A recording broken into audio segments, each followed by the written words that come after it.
Have you ever felt like your happiness hinges on someone else? Like your well-being is entirely dependent on another person's presence in your life? If so, you're not alone. Many of us grapple with this feeling of attachment, and it often goes hand in hand with anxiety. Our brains are wired for connection, and it's natural to seek out relationships and feel a sense of loss when they end. But when this longing morphs into an unhealthy attachment, it can trap us in a cycle of anxiety and suffering. Think of it this way. Our brains are incredibly powerful, but they can also play tricks on us. When we're attached to someone, our brain creates an illusion, a belief that our happiness is inextricably linked to that person. This illusion is fueled by a cocktail of neurochemicals like dopamine and oxytocin, which create a sense of pleasure and reward when we're with the person we're attached to. But what happens when that person is no longer there? Our brain goes into a state of withdrawal, craving those feel-good chemicals. This withdrawal can manifest as anxiety, a feeling of unease and apprehension, often accompanied by physical symptoms like a racing heart, sweaty palms, or difficulty breathing. And here's the catch. The more anxious we feel, the more we cling to the hope of reuniting with that person, further reinforcing the attachment. It's a vicious cycle, a loop that keeps us trapped in a state of longing and distress. But there's good news. We have the power to break free from this cycle. We can rewire our brains, challenge those illusions, and find peace within ourselves, independent of external circumstances. Now you might be wondering, why do we cling to attachment in the first place? Well, it's not simply about the other person, it's about the feelings they evoke in us. Attachment often stems from a deep-seated need for security, control, and familiarity. When we're attached to someone, we feel a sense of hope, a belief that things will eventually work out. We crave the control that comes with knowing where we stand with that person, and we find comfort in the familiarity of our anxious state, even if it's painful. But here's the truth. True happiness cannot be found solely in another person. It's an inside job. It's about cultivating inner peace and finding contentment within ourselves. Think of it like this. Imagine you're a magnificent tree with roots that run deep into the earth. Your happiness is like the sap that flows through your trunk, nourishing every branch and leaf. Now imagine that you wrap your branches around another tree, seeking support and sustenance. What happens when that tree is no longer there? You're left vulnerable, exposed, and your sap stops flowing. But if you focus on strengthening your own roots, on drawing nourishment from within, you become resilient, independent, and capable of thriving, regardless of external circumstances. This is where self-awareness and self-compassion come into play.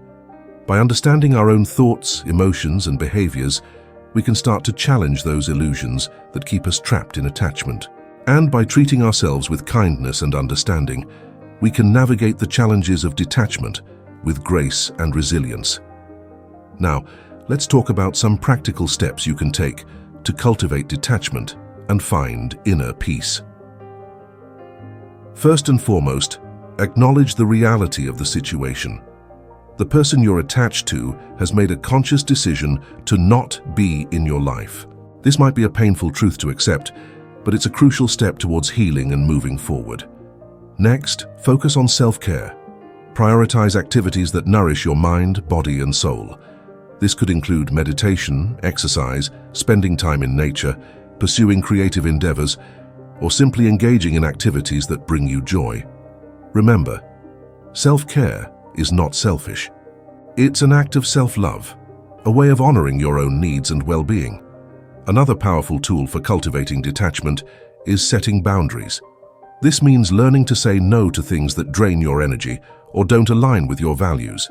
It also means creating healthy emotional distance from people who are not supportive or who trigger your anxiety.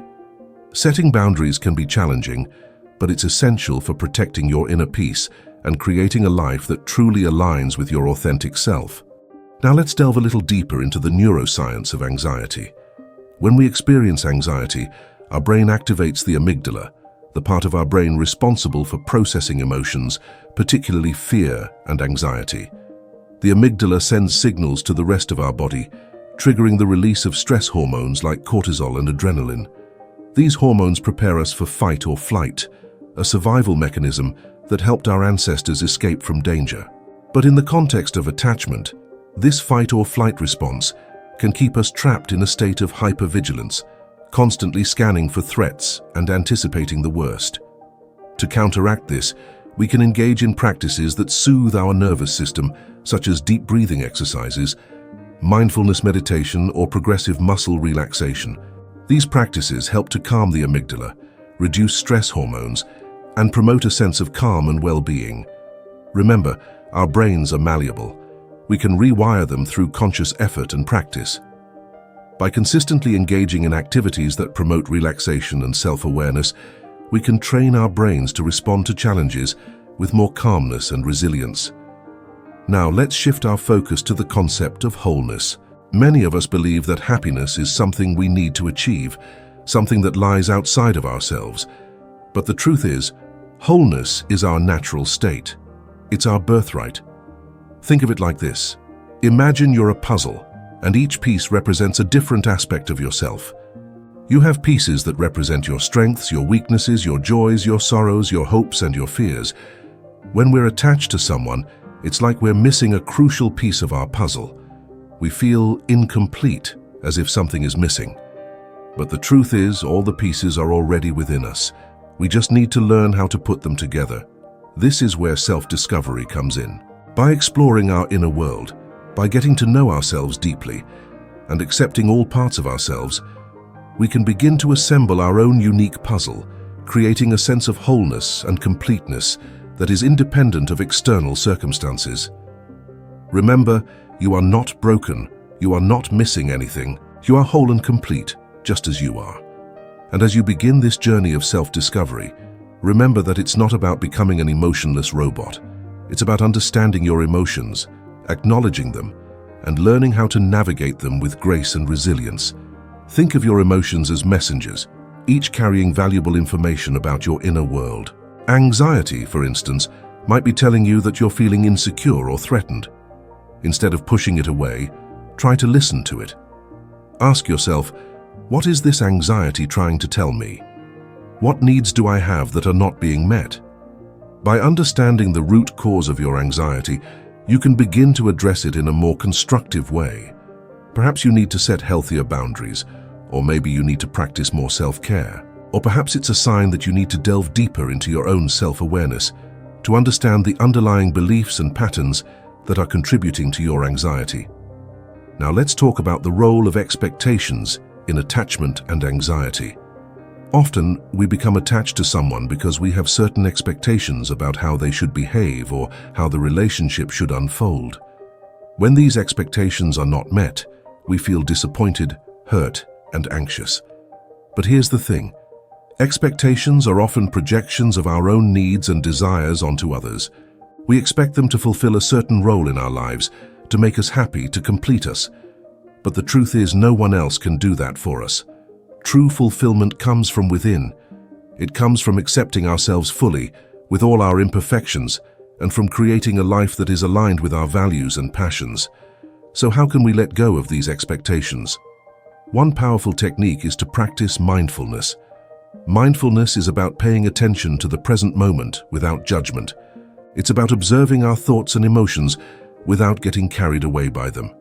When we practice mindfulness, we become more aware of our expectations and how they are influencing our thoughts and behaviors.